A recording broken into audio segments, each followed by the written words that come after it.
अगर उनको एक 72 घंटे भी तैयारी करने के लिए मिल जाते तो वाह वाह, मोदी जैसा कोई नहीं। Prime Minister Modi's direct message to the opposition, he says hoarders are the ones who are complaining. The common man instead has joined the fight against black money and fake currency. Now the RBI slips up. Two variants of the new 500 rupee note have surfaced. The RBI blames the cash rush for the errors. Big win for the fight for clean air. The Supreme Court bans firecrackers in Delhi and the NCR until further orders. Shocking footage of an ayah or a maid kicking and thrashing a 9-month-old baby in Navi Mumbai goes viral. It raises questions about who's regulating creches and daycare centres where we leave our children with them when we go to work.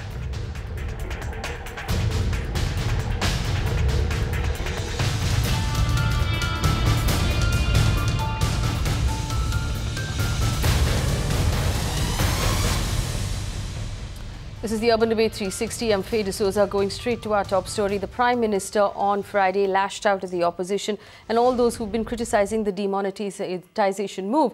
He went on to say that while those who've been targeting the government for lack of preparedness are miffed because they did not get a chance to make preparations of their own. The Prime Minister was speaking at a book launch function in Parliament House in the run-up to Constitution Day on Saturday.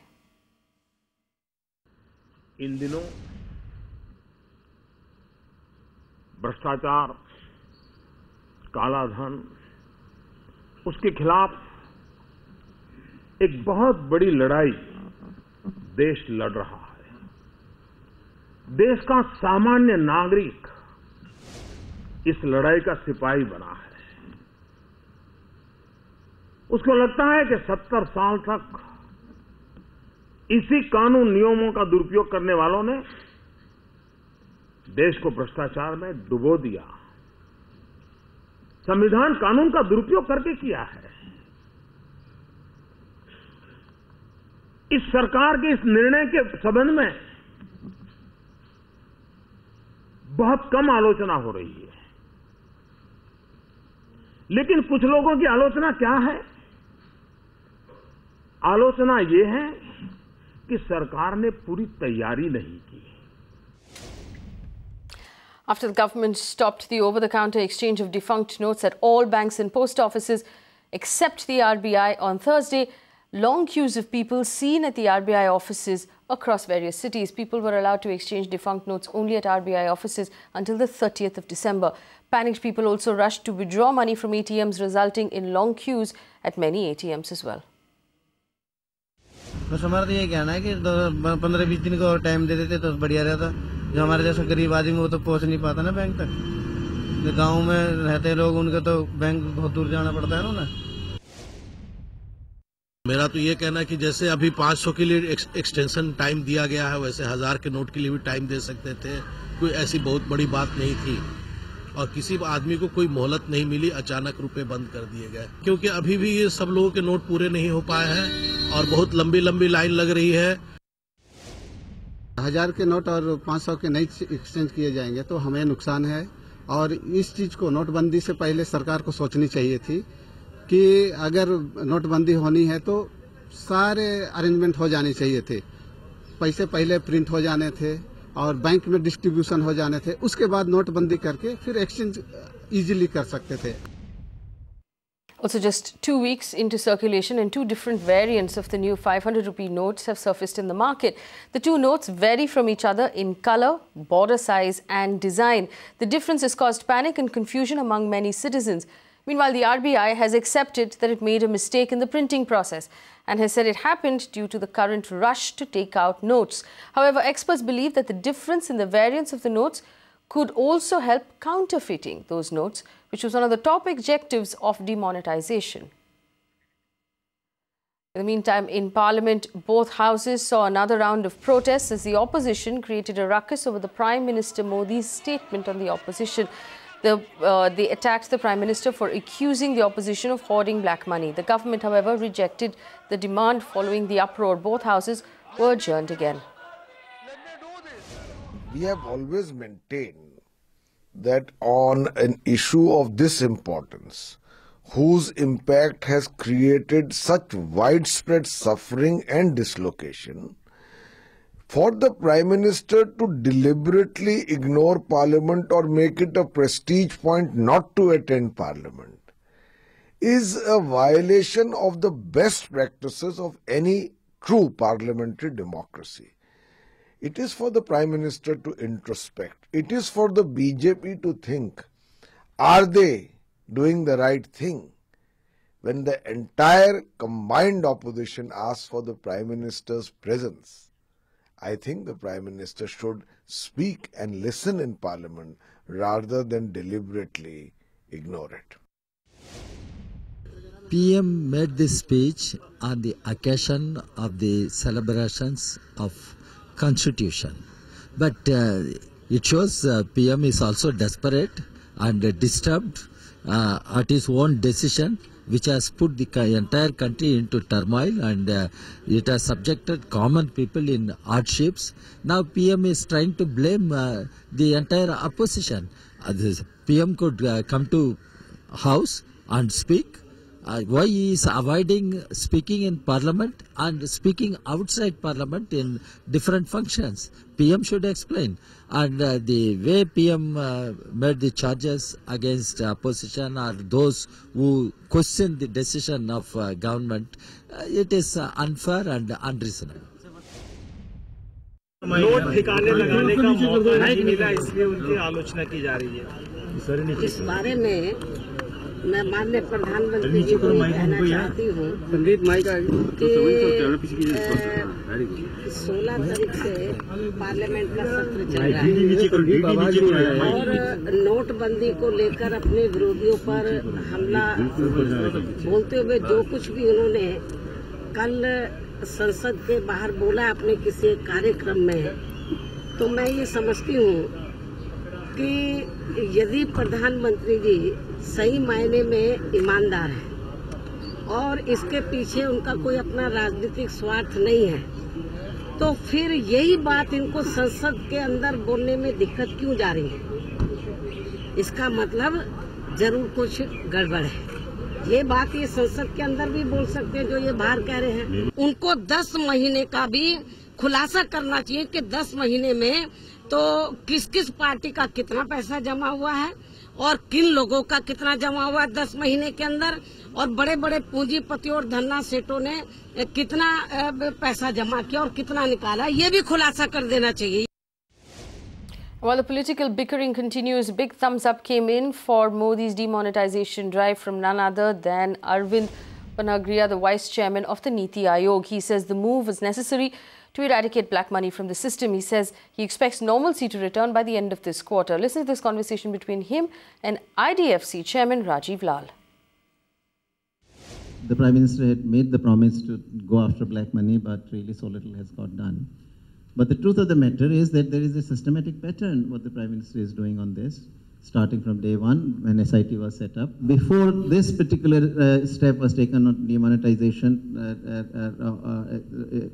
offer was given that, pay your income tax with 15% penalty at 45% and declare whatever black money you got, and you're given deadline of 30th September, and repeatedly Prime Minister issued warnings that look, this is your last opportunity. So anyway, that's on this side of black money, plus also fake money and the terror money. So all this cleaning up, and this is also, insofar as I understand, this demonetization itself is a step in a series of steps, which some of which are still to come. So that's one. Now, the economic impact. This is what you're asking. So in the short run, you have a liquidity crunch, and as an economist, you know that when there is liquidity crunch, and it is going to impact the economic activity, and that is happening. My own sense is that the problem is being gradually solved. Liquidity is being actually put into the system back. At the pace we are going, I imagine that by the maximally will have, a quarter during which this shortage will stay. But, even within that quarter, the last month, if there is any shortage, it will be a very small one. It's day 17 of demonetization. Last night, the Finance Ministry told us exchange of notes would be stopped altogether. This morning, we were told the exchange will continue at RBI offices. Now, did you know that there are only 31 RBI offices across the country? What is a farmer living in rural areas supposed to do now? Most of our country is only serviced by cooperative banks. These banks still haven't received the new notes to distribute to their customers. The big question we're asking, is this war too expensive? This war was needed, and this war is, I don't know if this is a great starting point or this was the first battle on, front to be taken.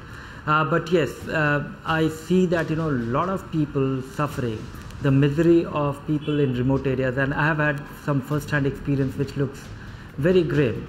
There are certain part of the economy which has where the demand and the supply has completely collapsed. That looks very alarming. This has affected 86% of liquidity in the economy.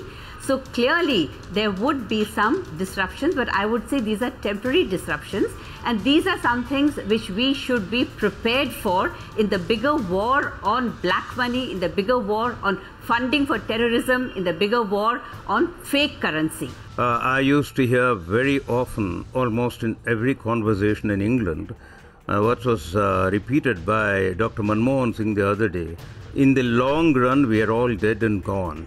But look at the massive disruption of the entire unorganized sector. Agriculture on the one hand, something like 14 crore. They have no access to banks. 80% of the rural population have no access to the banks or banking facility. People are being destroyed. How does a jobless worker, how does he live from morning to evening if he has no work? What happens to the poor retailers in the markets? What happens to the wholesalers? The simple question is, was this avoidable or was it not avoidable? It's something like this, that you got a man-eater in a forest and therefore you set fire to the whole forest. Do you know that every day a couple of lakh persons are visited with fines, small and big, and if you don't pay the fine, you're put into jail. The jails in this country are bursting. All fines have to be paid by cash. Yes, they've got to be paid in cash and in the new currency. And the jails are bursting in this country. There are a couple of crore people who are in the jails by default. I'm sorry to say this, no judge, no judicial officer ever cares about the status of the poor accused. Courts only accept fees and fines in cash, and that's Fines an entire and bail, and that's an entire sector that has been completely overlooked, and it's causing a great level of distress. Now, is this decision taken on an impulse? No, it is a high moral ground, which is a battle of ethics, where we have clearly said that there is a transition phase, but moment we have GST implemented, income tax coming into the increase, the economy will clean up and we will be talking about remonetization. Now, as far as individual cases where there have been problems vis-a-vis courts, yes, I concede that yes, if you have to pay up X amount of money in cash, it may be difficult, but this is not like a permanent problem. Please do understand, every day as we speak, it's not as if there is no currency which is being doled out. And importantly, for all those who were questioning us on black money, I only want to say, this is the only government that actually did have an SIT which took forward this particular case of overseas transactions to the hilt in terms of not just intent, but even exposing the names of the people who were involved. This is the only government that has said, even today as we speak, that 54,000 crores have been given to Jan Dhan accounts. Is that for the rich? No, it is for the poorest of poor, which goes directly into their bank accounts. But moving on from demonetization, in a shocking incident that was reported from Kharghar in Navi Mumbai, a 9-month-old baby was trashed by a caretaker at the Navi Mumbai daycare center. The act caught on camera shows the ayah thrashing and kicking the baby. The brutality left the little girl with a head fracture. The incident came to light when the CCTV footage of the Purva Play School and creche was analysed by the police and the infant's parents. The 9-month-old girl's parents, Ruchita and Rajat Sinha, filed a complaint with the Kharghar police. The FIR has been registered by the Mumbai police and further investigation is underway. I am standing here in Kharghar, sector 10 of Kharghar in Navi Mumbai, and behind me is a building that used to be a creche. Now this is the same creche where one of the caretakers allegedly beat up and kicked a 10-month-old infant on the 24th of November, a video of which went viral the same night after the child's parents approached the Kharghar police and filed an FIR there as well. They demanded a CCTV footage of the creche to be shown, which revealed the same details about their child getting beaten as well as kicked by one of the people working over here. Now, according to what has happened, 2 people were arrested over here, the one who committed the deed as well as the owner of the creche or the daycare center, which is behind me, upon which the daycare center owner has now been let out on surety bail, which means that she has been instructed to stay within the city premises. It is after the video went viral that a local political party came and vandalized the creche, as you can see behind me. So now it no longer resembles a creche and it has been shut since this morning.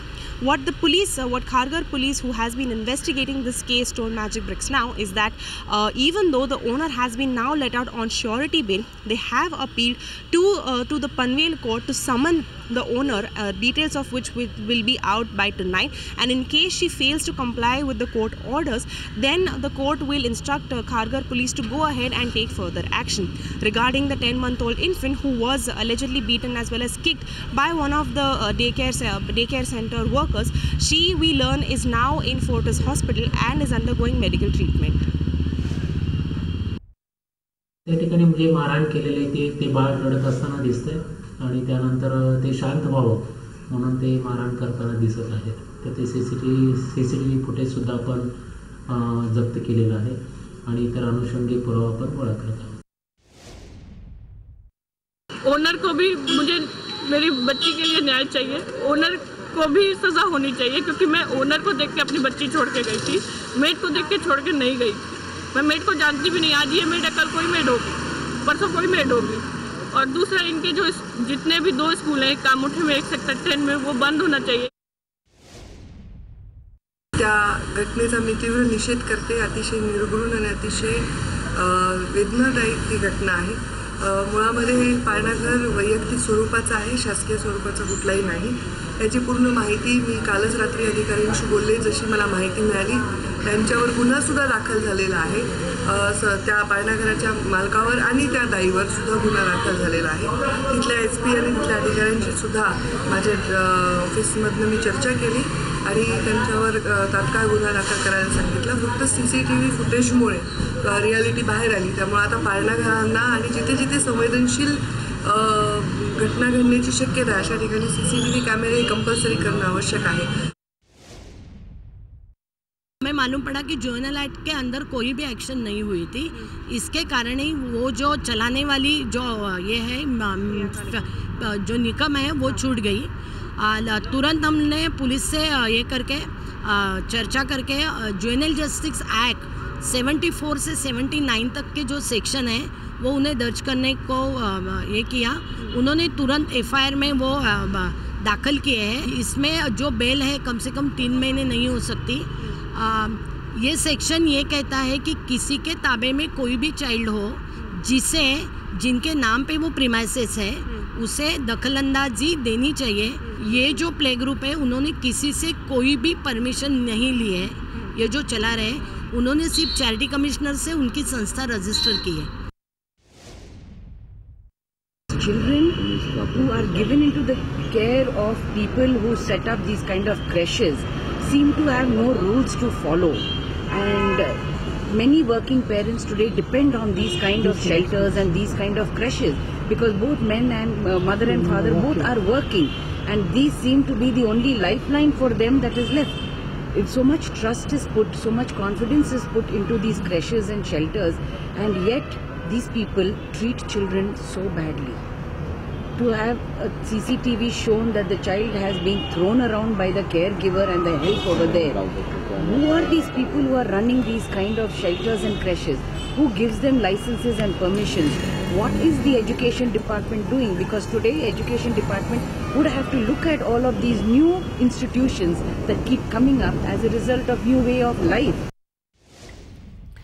But now on to our other big story, a big win for the fight for clean air in Delhi. The Supreme Court on Friday ordered a ban on the sale of firecrackers in Delhi and the NCR to control pollution in the capital, which rose to dangerous levels after Diwali. The Apex Court ruled that no fresh licenses will be given to sell firecrackers and there will be no renewal until further orders. The Supreme Court also directed the Central Pollution Control Board to study the harmful effects of the materials used to manufacture firecrackers.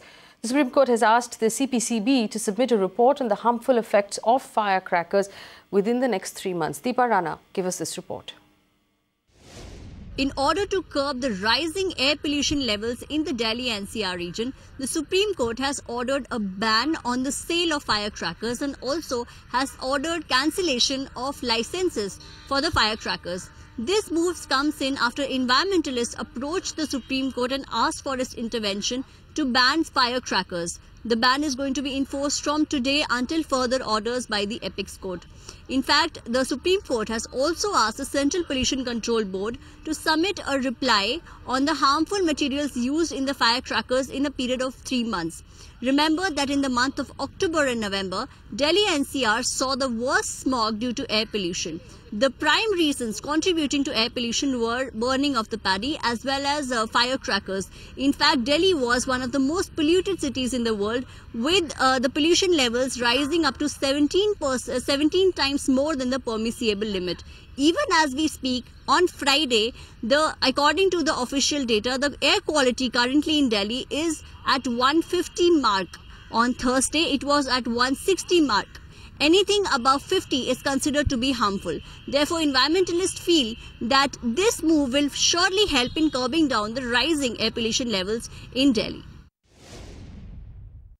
So just a slight clarification, what the Supreme Court has done today, they have not banned firecrackers. What they have done is they have suspended licenses which are issued to vendors who trade in firecrackers in the NCR region. So essentially, effectively, the order of the Supreme Court is all the licenses that have been issued to vendors who trade in firecrackers are now suspended in the NCR region till further orders. So that's number one. Though the court has passed this order, however, they expressed an apprehension saying that, whatever orders we pass, there's always an issue of enforcement of such orders, because even though you have these orders, it's very difficult to enforce such orders. So what they have also asked the Solicitor General to respond on is as to how and, in what manner can they regulate the use of firecrackers. So matters now been posted to December 2nd, when the Government of India will come back with either an order implementing these guidelines or probably a plan on how they propose to implement this. We are waiting for the exact wording of it, but the fact that this decision has been taken is something that we're very worried about, especially during winter months, and you've just come out one of the most horrible smog possible. And during that kind of, when the city becomes a gas chamber, if just for fun we decide to burn firecrackers which add such enormously toxic pollutants to our air, which are carcinogen, cause all kind of diseases, it's just not acceptable. So therefore today, and in fact the other issue that the Supreme Court heard today is about the graded response to different level of pollution.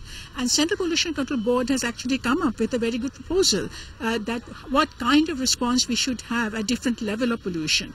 Now that does not give you any scope of burning firecrackers. Well, this should bring cheer to Mumbai's motorists who get stuck at pothole roads in Parel's Hindmata area every monsoon. The contractor responsible for laying the road is under the BMC's investigation lens for road scam number 3. The civic body has stumbled upon this scam while probing road scam number 2. This scam, the BMC claims, involves 6 contractors who siphoned off money to the tune of 44 crore rupees. Magic Bricks now learns exclusively from the Commissioner of the BMC, Ajay Mehta, that a detailed inquiry report found close to 6 contractors and third-party auditors involved. Disha Shah sent us this exclusive report. BMC is probing the contractor who laid the road at Hindmata in Parel for corruption. Of course, this pothole-ridden low-lying road is the first to get flooded in every downpour in this city, and being centrally located, it is a major pain point for the motorists and pedestrians alike. However, what we also understand is that alongside, BMC is also probing 5 more contractors and 2 third-party auditors, including the senior officials in the BMC, BMC, who BMC believes that they have managed to dupe close to 44 crore rupees. Of course, this has been revealed in the second detailed inquiry report by the BMC. What we also understand that after the meeting with the commissioner and the additional commissioner in the BMC on Friday, what we understand from the senior civic officials is that BMC is going to continue giving work to these tainted contractors, because they believe that at the end of the day they come under the defect liability period, and it is their responsibility and job to get the road repair work done under the defect liability period. However, they say that they have stopped payments of all these 6 tainted contractors, and on top of that, they have also stopped salaries of those employees, those senior civic officials whose names have emerged in the detailed inquiry report. And lastly, what we also understand at this point in time is that after the final round of investigation, BMC is going to register an FIR against all these 6 tainted contractors and 2 third-party auditors. This is Isha Shah reporting here for Magic Bricks Now. Well, that's a wrap on Urban Debate 360. Thank you for watching. Stay with news. Stay with Magic Bricks Now for more news and updates.